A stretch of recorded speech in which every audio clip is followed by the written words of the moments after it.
Oi pessoal, boa tarde.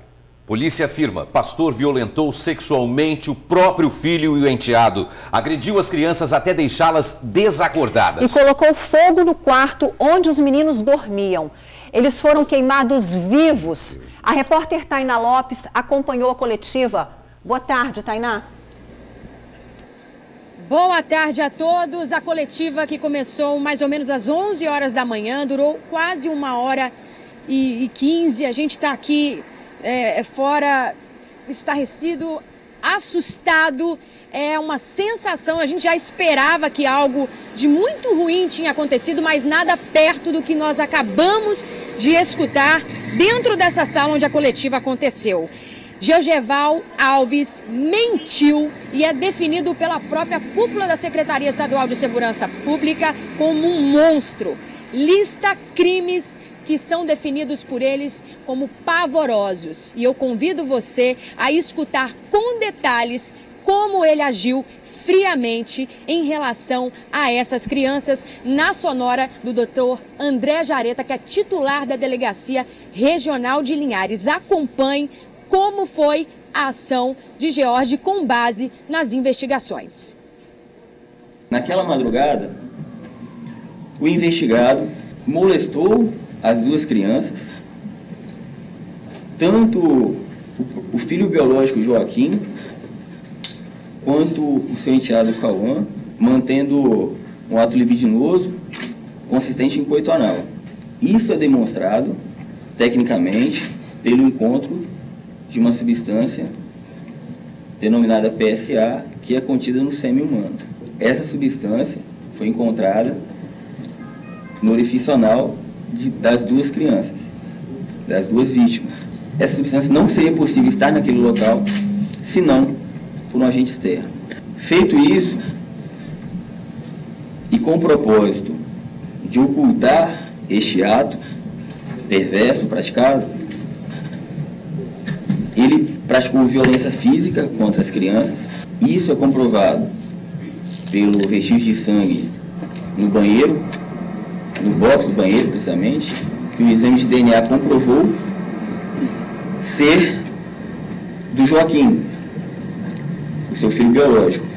E com as duas vítimas ainda vivas, porém desacordadas, o investigado as levou até o quarto das crianças, as colocou na cama e, utilizando-se de um agente acelerador, um líquido inflamável, um derivado do petróleo, um combustível,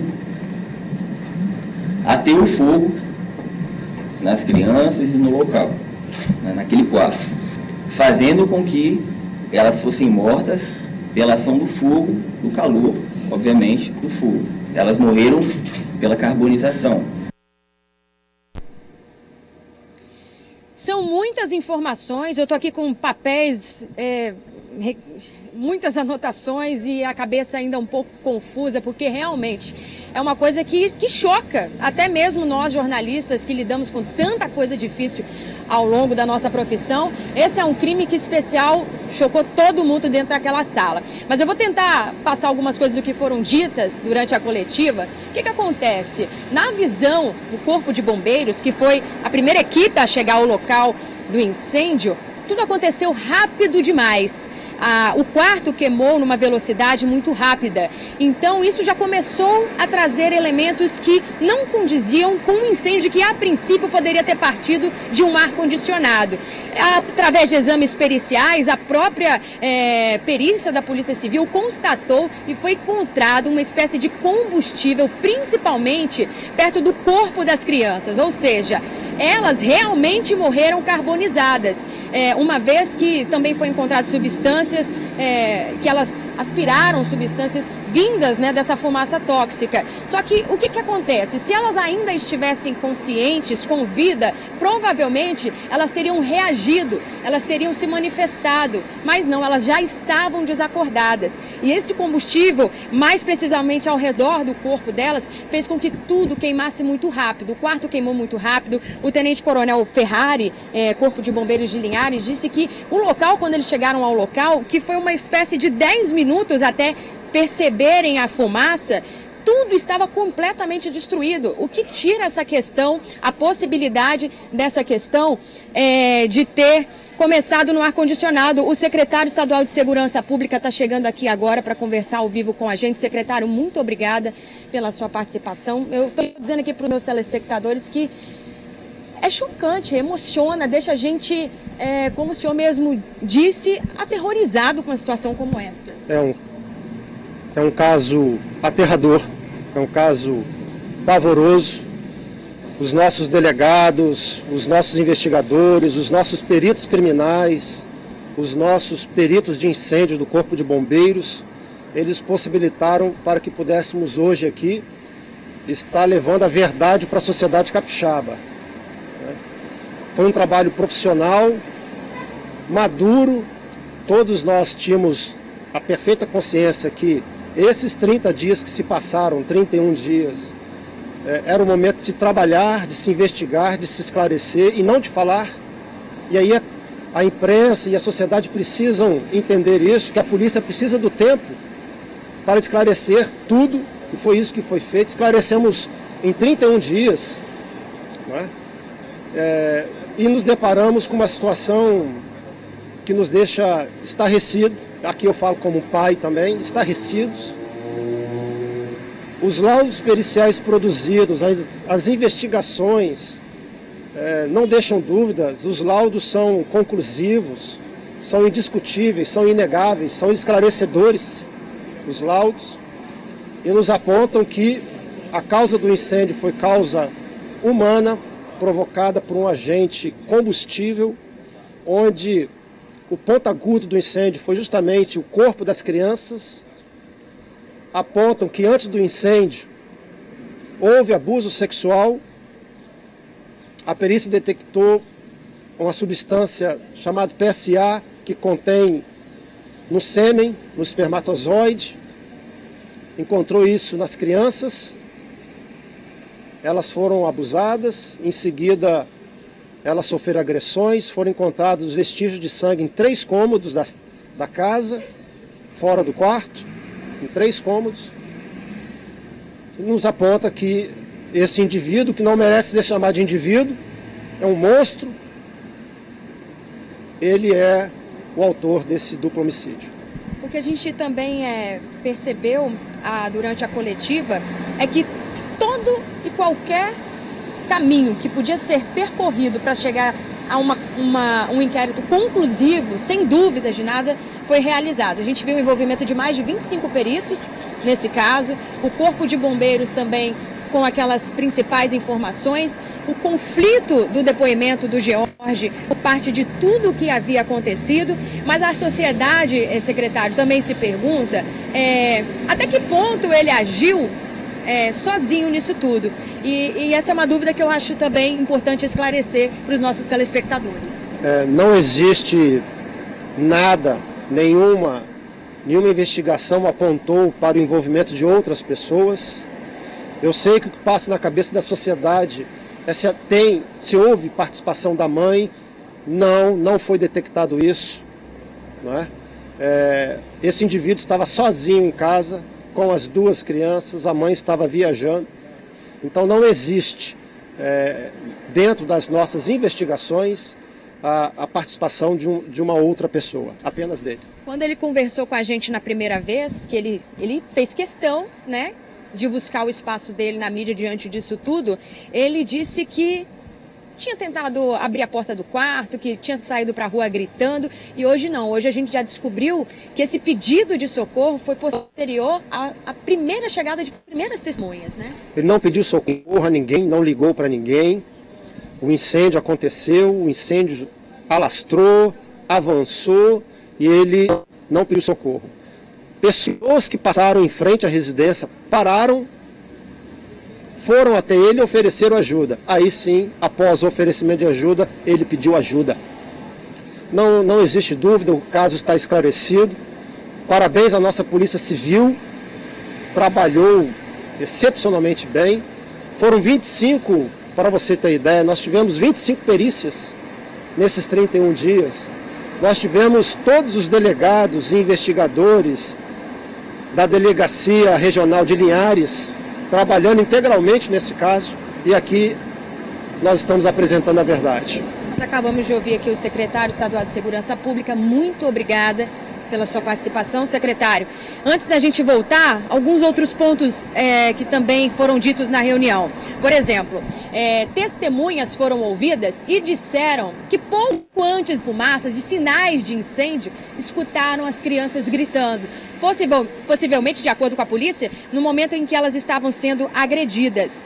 George Alves, como é conhecido o pastor, vai ser indiciado por duplo homicídio triplamente qualificado e duplo estupro de vulnerável. As penas somadas podem chegar a 126 anos de prisão.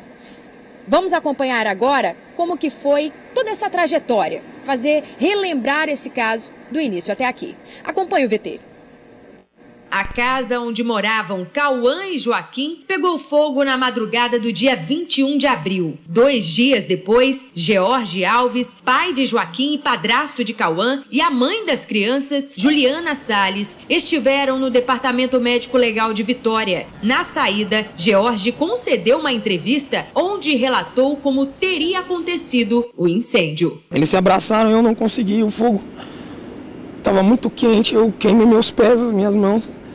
E eu saí, eu estava só de cueca, gritando, comecei a desesperar, 2 vizinhos, 2 pessoas que estavam passando vieram, me tiraram da casa, porque eu tentei umas 3 vezes entrar para salvar, mas já não ouvia mais a voz deles. Apesar de afirmar ter tentado salvar o filho e o enteado, o exame de lesão corporal apontou que George teve apenas uma pequena bolha de queimadura no pé. No dia 28, George Alves foi preso por suspeita de atrapalhar as investigações. No dia 10 de maio, os irmãos foram enterrados. Uma cerimônia marcada por tristeza e pelo desespero da mãe dos meninos. Quase um mês após a tragédia, no dia 17 de maio, delegados responsáveis pelas investigações afirmaram que o caso estava sendo tratado como homicídio doloso. Ontem, a Justiça prorrogou por mais 30 dias a prisão temporária do pastor.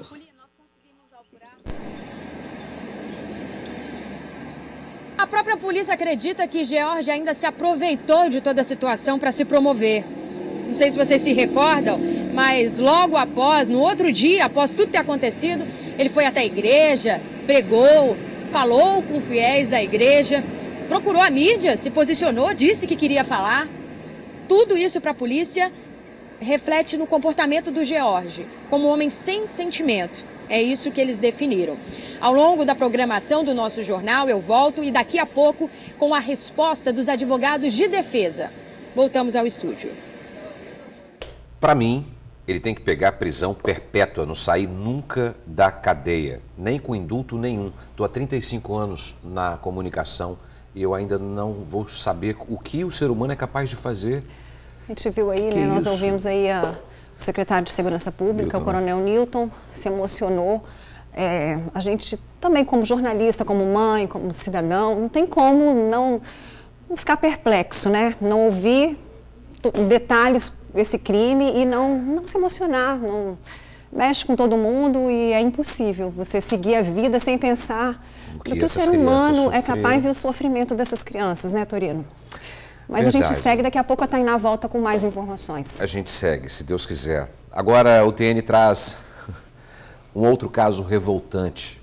2 irmãos de 2 e 4 anos foram trancados dentro de casa pelos pais, que teriam saído para trabalhar e não retornaram. A polícia chegou até as crianças através de denúncia anônima.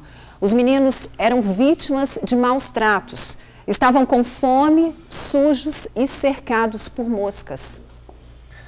As crianças foram encontradas numa casa nos fundos deste quintal, no Ibis, em Vila Velha. O menino de 4 anos tinha marcas de agressão e o de 2 estava no quarto, nu, sujo e ao lado de uma fralda com fezes e moscas. Um parente da família fala que os maus tratos eram frequentes. Ela também batia nas crianças, não só ele, mas ela também. E tinha uma outra filha dela que ela também chegou a apanhar muito. Ela tá até com o pai, ele já chegou até a apanhar de fio, né? Que algumas pessoas também já viram. Eles ficavam presos dentro de casa. Quem saía era a esposa do meu irmão, ele e por motivos besta, né, eles acabavam apanhando, quanto do meu irmão e quanto dela também. A polícia resgatou as crianças que seriam encaminhadas para um abrigo. Os pais não foram localizados. Traficantes da região já teriam ameaçado os pais por causa do histórico de agressões. O irmão já chegou até a apanhar dos traficantes aí, bateram nele e mandaram ele parar, né, de bater nas crianças. Os dois estão correndo risco de vida e a população estão querendo lixar os dois. O caso é investigado pela Delegacia de Proteção à Criança e ao Adolescente. Mais detalhes não serão repassados para não atrapalhar a apuração. E a polícia investiga o caso do garotinho de 2 anos que ficou esquecido dentro de um ônibus escolar. João Davi ficou preso ao cinto de segurança por cerca de 4 horas em Anchieta. A mãe, Jennifer da Mata, contou que mandou o filho para a escola no transporte por volta de 12:30. Mas como o tempo esfriou, decidiu levar um casaquinho para ele no fim da tarde. Foi quando descobriu que João Davi não estava no colégio. Entrou em desespero, achou que a criança tinha sido sequestrada. Jennifer decidiu seguir até o local onde o ônibus escolar fica estacionado e viu que o filho de 2 aninhos tinha sido esquecido. Ele estava todo molhado de xixi. A Polícia Civil de Anchieta investiga o caso. Olha, pessoal, 90% dos acidentes acontecem na área urbana das cidades, tá? E fica em Vila Velha, um dos trechos com o maior índice da Grande Vitória. Você vai conhecer histórias de quem estava bem pertinho de casa e foi vítima da violência no trânsito. Eu ainda estou abalado psicologicamente, é muita dor. De noite eu nem consigo dormir. É muito difícil. Difícil. É dessa forma que se tornou a vida de Fábio. Um jovem funcionário público, concursado, além de um atleta também, amava os esportes. As pedaladas eram uma verdadeira paixão, uma rotina para falar a verdade. Praticamente todos os dias de manhã bem cedo, pegava a bicicleta e ia para a orla da Praia da Costa em Vila Velha. Até que no dia 8 de outubro de 2016, um motorista com sinais de embriaguez e com o carro desgovernado invadiu a calçada. Fábio estava esperando para atravessar a rua quando foi atropelado. Ele foi socorrido e levado para um hospital. Quando soube do que havia acontecido, a família entrou em choque. E o médico lá de cara, ele falou para minha mãe que o quadro de Fábio era gravíssimo. O Fábio estava com quadro de paraplegia, né?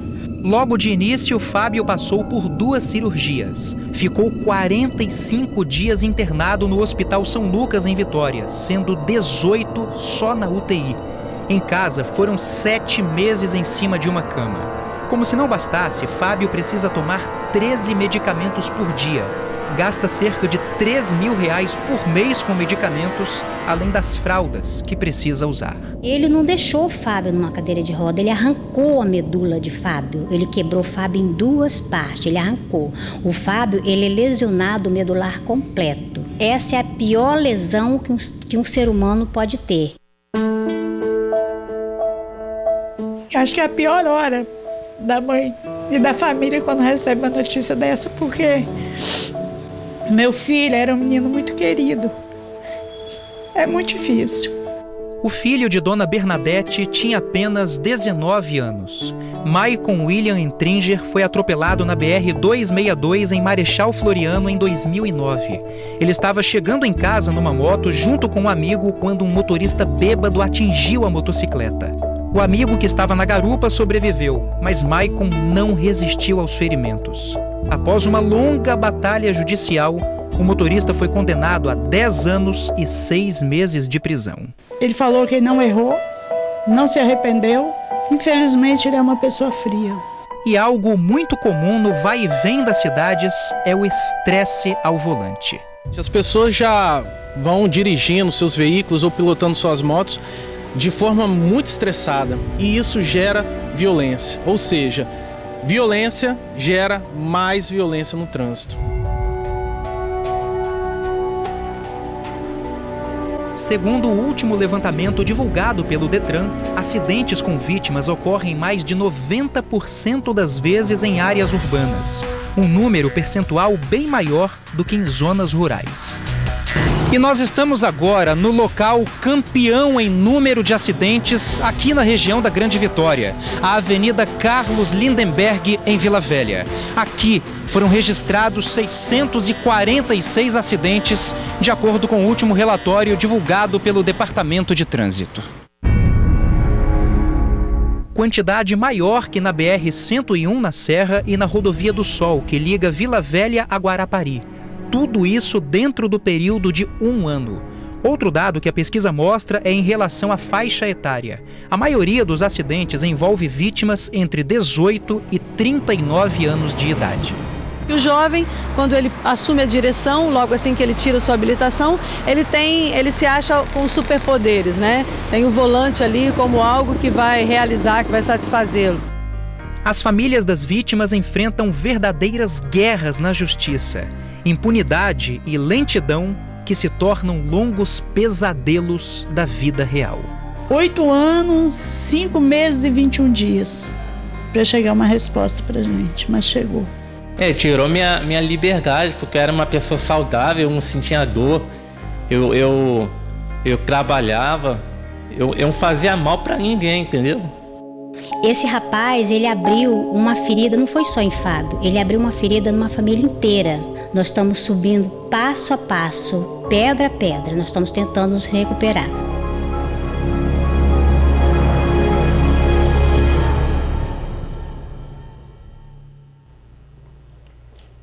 O motorista que deixou o Fábio na cadeira de rodas foi preso na semana passada.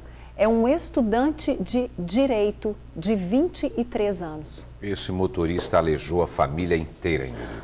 Agora, pessoal, voltamos a falar ao vivo sobre o desfecho do caso dos irmãos assassinados pelo pastor George Alves. Exatamente isso. A polícia concluiu que Joaquim e Cauã foram violentados sexualmente e assassinados. Voltamos com você, Tainá.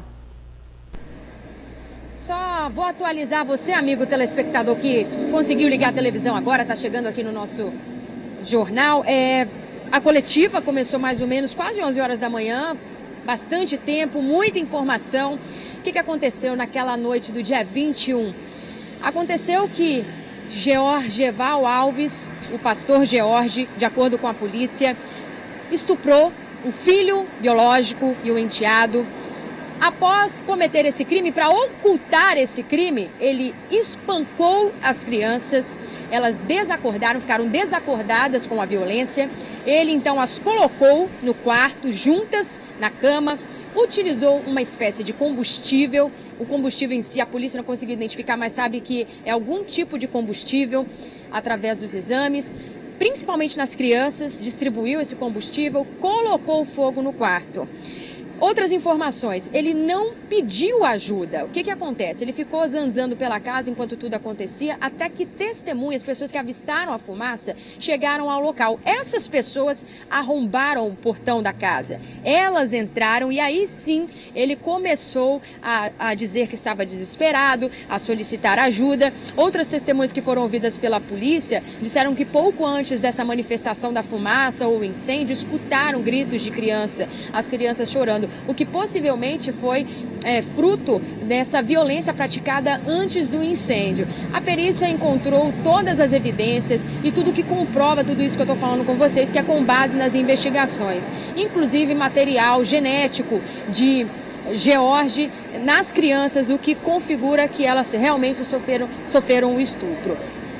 A nossa produção entrou em contato com a defesa do advogado do George, o advogado Elbert Gonçalves, advogado de defesa do pastor. Vou ler aqui a nota para vocês. Ele alega que a defesa não teve acesso aos últimos relatórios da perícia e que vai aguardar o que será divulgado pela CESP para saber os próximos passos da defesa. Ele disse ainda que eles não tiveram acesso ao relatório final do inquérito e que vai pontuar algumas coisas, inclusive a postura da falta de acesso às informações. O advogado ainda questiona questionou a divulgação de informações que correm em segredo de justiça, inclusive pelos delegados do caso. Eles fizeram pedido da liberação do preso semana passada e aguardam uma posição do Tribunal de Justiça. Até quinta da semana passada, segundo Elbert, o laudo da perícia não apontava nenhum indício de que Georgeval tinha feito algo contra as crianças, inclusive provocado o incêndio na casa. Porém, com tudo que a polícia apurou,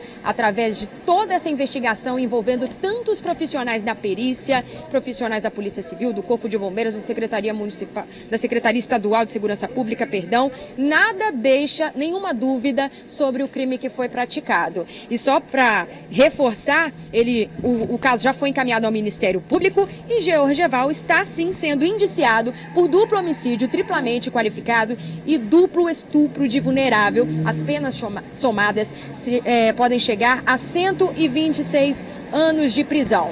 E é isso, ao longo da nossa programação, a gente volta com novas informações, a matéria completa sobre o caso. Nós retornamos ao estúdio. Obrigado, Tainá, por essa excelente informação que você passou pra gente agora, que a justiça seja feita. Pois é, tá aí, o homem que deveria amar e proteger, matou. Valeu, Tainá. Valeu.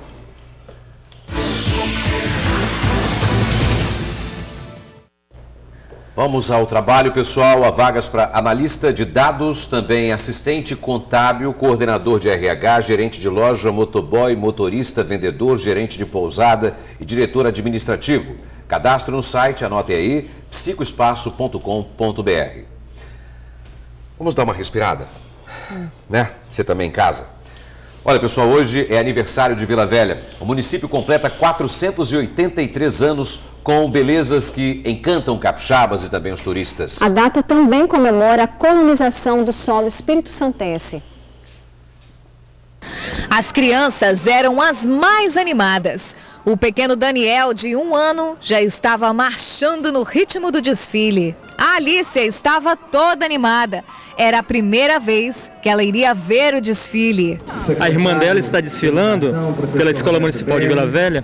Aí ela veio prestigiar a irmãzinha que está desfilando aqui em Vila Velha. Uns vieram preparados com a bandeira do Brasil. Mas será que essa turminha sabe que dia é hoje? Aniversário de Vila Velha. O desfile marca a comemoração da colonização do solo espírito-santense e o aniversário de 483 anos do município de Vila Velha. Os capixabas lotaram a Praça Duque de Caxias para ver o desfile, que contou com a participação dos militares do Exército, Marinha, Polícia e Corpo de Bombeiros. Além dos militares, mais de 1.500 alunos da rede municipal de ensino desfilaram hoje.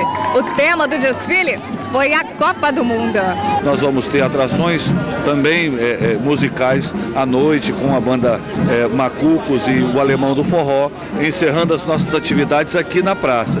No dia 26 nós teremos a maratona 24 horas, né, que iniciará 10 horas da manhã de sábado e terminará 10 horas da manhã de domingo, na Curva da Sereia, na Praia da Costa.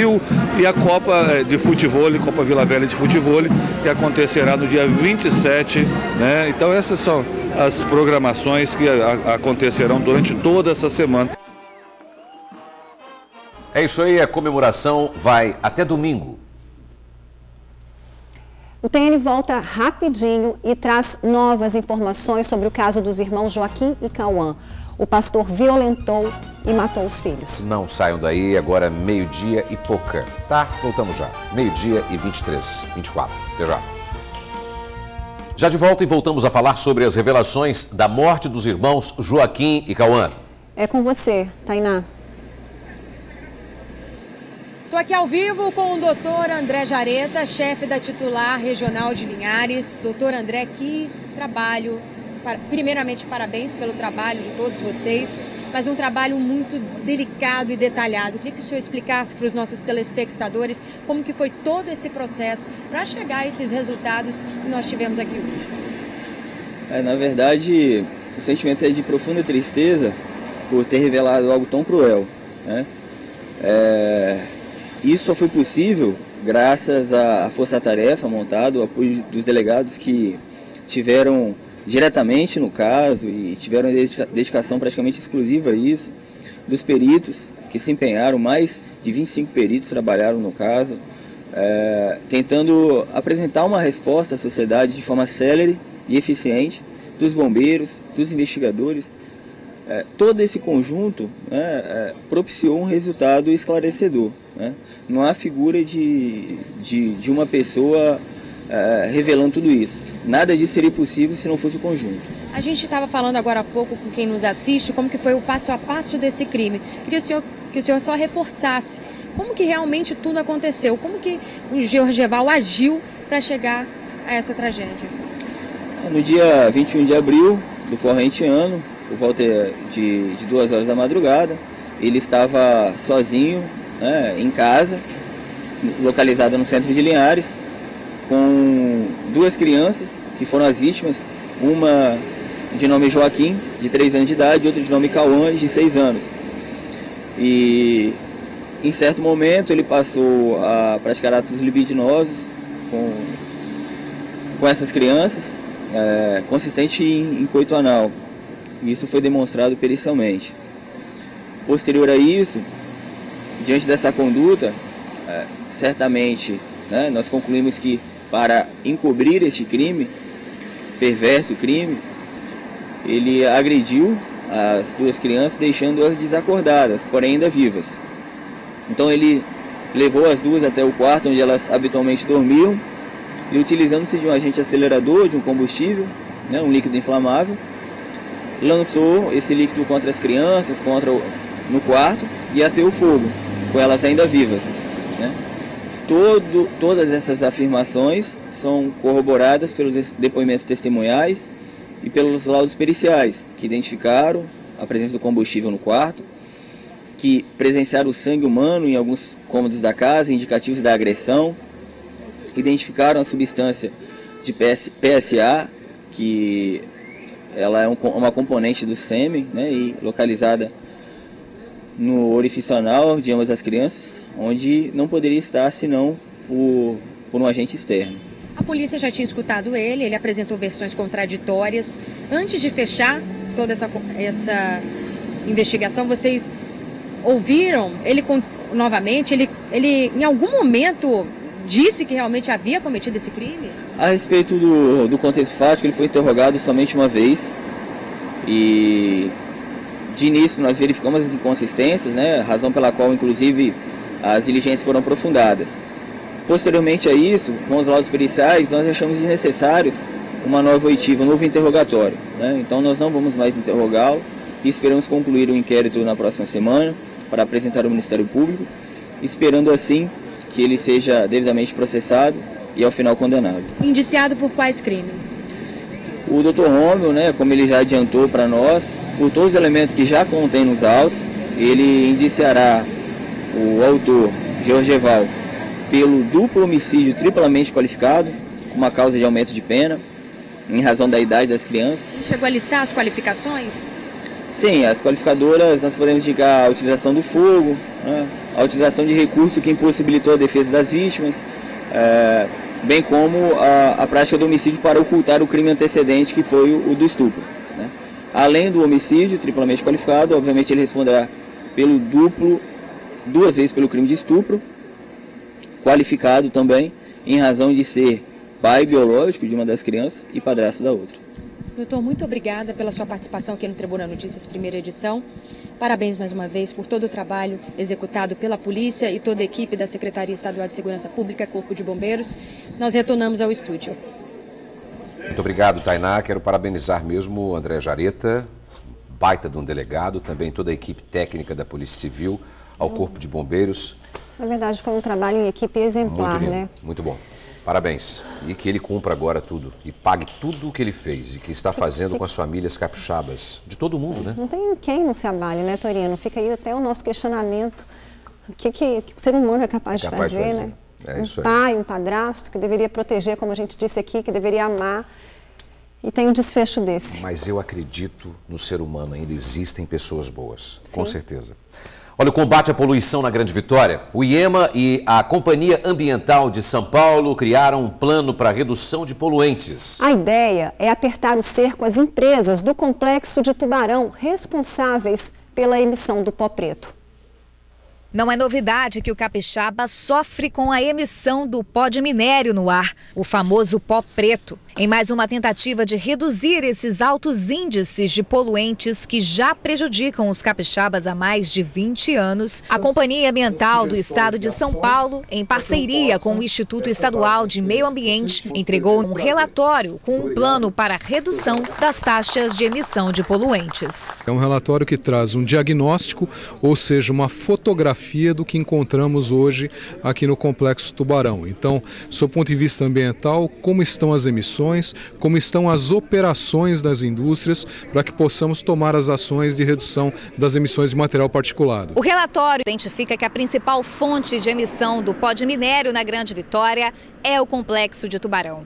O que se espera agora é que as empresas que fazem parte do complexo possam cumprir com as 190 metas estabelecidas para reduzir a emissão de poluentes na atmosfera. O IEMA veio agindo de diversas formas, exigindo melhorias das empresas no complexo industrial. O que nós temos hoje é um conjunto de ações colocadas, de metas a serem cumpridas e, com certeza, se essas ações forem implementadas, nós vamos ter uma diminuição muito grande das emissões de poeira que estão chegando na cidade hoje. As 190 metas serão analisadas pelas empresas que fazem parte do Complexo de Tubarão. Depois disso, será constituído, em conjunto com o Ministério Público Estadual, um termo de compromisso ambiental. O relatório identificou também que uma das principais fontes de poluição do ar hoje são as emissões fugitivas, ou seja, a emissão de gases e vapores que saem dos equipamentos utilizados pelas empresas. Vão ter um período para se manifestar, para quando os técnicos chegarem em todos os setores, as medidas estejam tomadas. A poluição causada pelo pó preto é retratada também na arte. Há mais de 20 anos, o artista plástico Kleber Galveias produz essas telas. O que ele utiliza para confeccionar os desenhos é o pó preto acumulado na varanda de casa. Ele garante que não vai ficar triste se o plano estabelecido hoje der fim à matéria-prima que ele utiliza nas telas. É uma provocação, né? A ideia de todo o trabalho artístico é provocar as pessoas, é sensibilizar, colocar as pessoas para refletir, no caso, sobre um problema. Isso a gente faz há 22 anos. Até agora, só fracasso. O senhor vai ficar feliz se um dia não conseguir mais produzir essas telas? Muito feliz, muito feliz, muito feliz. Que cortem as minhas asas, não me fornecendo a matéria-prima. É o que a gente espera também, viu, Kleber Galveias? Acompanha o seu trabalho há muito tempo. Olha, o relatório começou a ser elaborado em novembro do ano passado e agora vai passar por consulta pública. A sociedade pode dar sugestões pelo site. Anotem aí, iema.s.gov.br.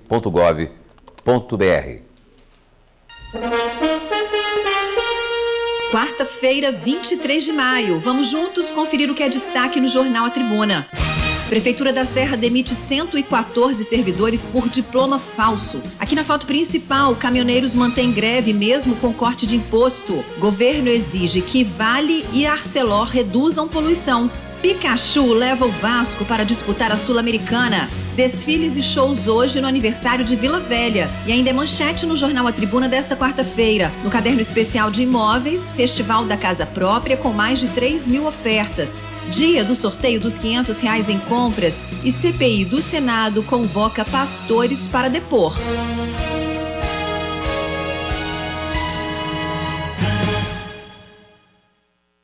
Voltamos a falar do caso do pastor que violentou e matou os filhos em Linhares. A CPI dos maus-tratos, que começa amanhã no estado, quer ouvir o casal de pastores, George Alves e Juliana Salles, sobre o crime.